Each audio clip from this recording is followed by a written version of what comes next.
नमस्कार। प्रहार में आप सभी का स्वागत है। मैं हूं शिल्पा।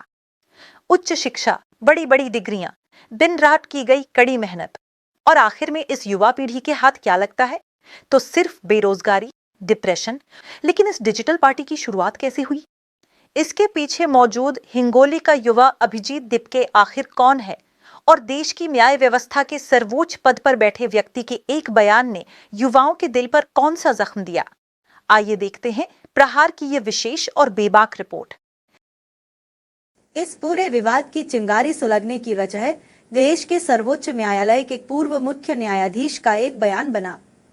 एक सार्वजनिक कार्यक्रम में बोलते हुए उन्होंने देश के व्यवस्था को नुकसान पहुंचाने वाले तत्वों का जिक्र करते हुए कॉकरोच, तिलचट्टा या पैरासाइट, परजीवी जैसे बड़े शब्दों का इस्तेमाल किया था।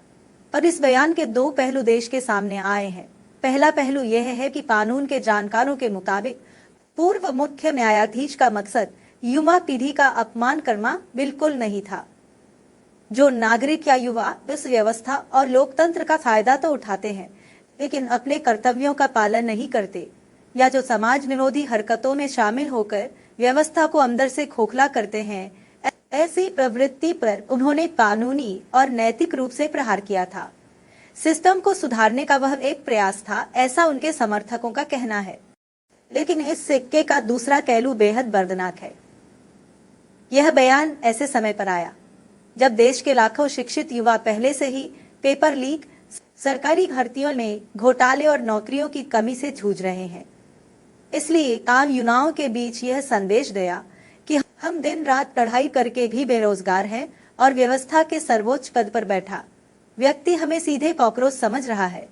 इस एक शब्द ने युवाओं के स्वाभिमान को गहरी चोट पहुंचाई। देश के सर्वोच्च पद से आए इस बयान के विरोध में हिंगोली के एक 29-30 साल के उच्च शिक्षित युवा ने सोशल मीडिया पर एक डिजिटल क्रांति को जन्म दिया। इस युवा का नाम है अभिजीत दिपके और इनके द्वारा शुरू की गई इस संकल्पना का नाम है कॉकरोच जनता पार्टी। अभिजीत दिपके की कोई बड़ी राजनीतिक पृष्ठभूमि नहीं है। एक सामान्य परिवार में पिता के संघर्ष को देखकर अभिजीत ने कड़ी मेहनत की और आज वह अमेरिका के बोस्टन में अच्छी शिक्षा ले रहा है। इससे पहले उसने भारत में कुछ समय आप ही जैसी राजनीतिक पार्टी के लिए कैंपेन मैनेजर के रूप में भी काम किया है। यानी वह डिजिटल मीडिया और युवाओं की नब्ज को अच्छे से समझता है। जब उसने देखा कि भारत के होनहार छात्र देशों की कमी, भ्रष्टाचार और बेरोजगारी के कारण आत्महत्या कर रहे हैं, तो उसने सीधे सिस्टम से सवाल पूछने के लिए इस डिजिटल मंच का निर्माण किया। अभिजीत की इस सोच को महज 4 से 5 दिनों में लाखों लोगों का समर्थन मिला। हम सिस्टम के लिए सिर्फ कॉकरोच हैं, तो चलिए हम अपनी कॉकरोच जनता पार्टी बनाते हैं। तो उनका यह व्यंग्यात्मक संदेश युवाओं के दिलों में उतर गया।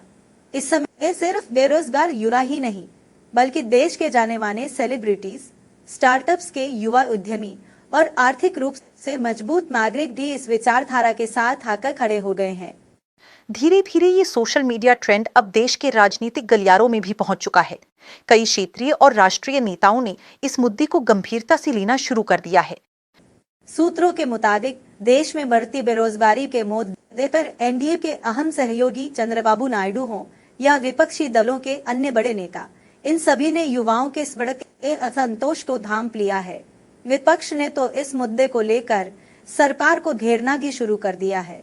अगर देश का युवा खुद को कॉकरोच समझने लगा है, तो यह मौजूदा नीतियों की नाकामी है, ऐसा सुर राजनीतिक हलकों में गूंजने लगा है।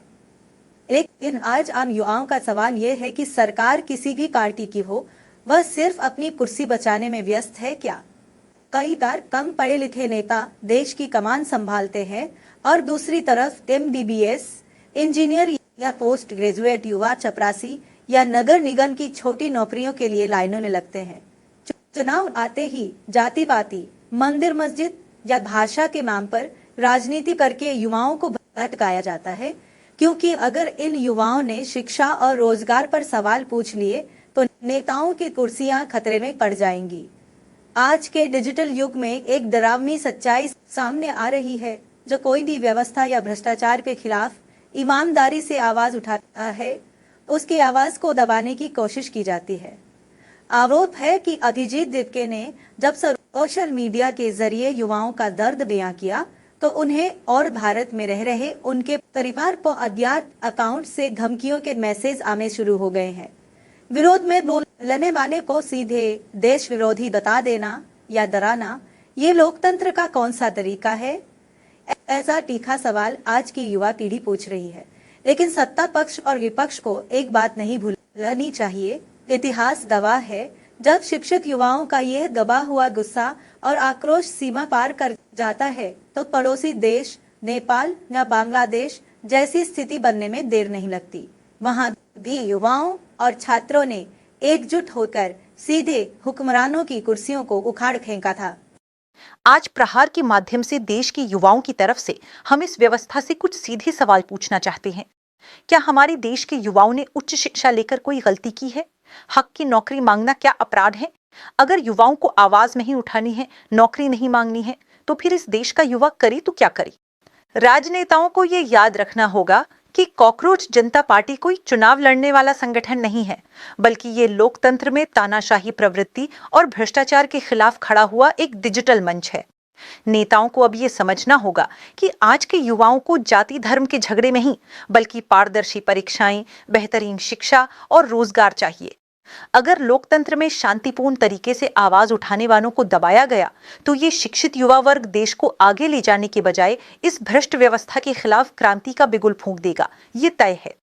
अब सवाल हमारे दर्शकों से है, खासकर आज की युवा पीढ़ी से। क्या आपको लगता है कि कॉकरोच जनता पार्टी के माध्यम से उठाया गया ये डिजिटल आक्रोश बिल्कुल सही है? और सबसे बड़ा सवाल, अगर भविष्य में अभिजीत दीप्ति जैसे पढ़े लिखे और जमीनी हकीकत जानने वाले युवा देश की सक्रिय राजनीति में उतरते हैं, तो क्या ये हमारे देश और युवाओं के हित में होगा? क्या ऐसे युवा सत्ता में आकर सच में सही फैसले लेंगे और देश को बेहतर तरीके से चला पाएंगे? अगर आप उनके इस विचार और बदलाव को सपोर्ट करते हैं, तो एक युवा के तौर पर आपकी उनसे क्या उम्मीदें हैं? युवाओं को इस डिजिटल क्रांति को जमीनी स्तर पर मजबूत करने के लिए क्या करना चाहिए?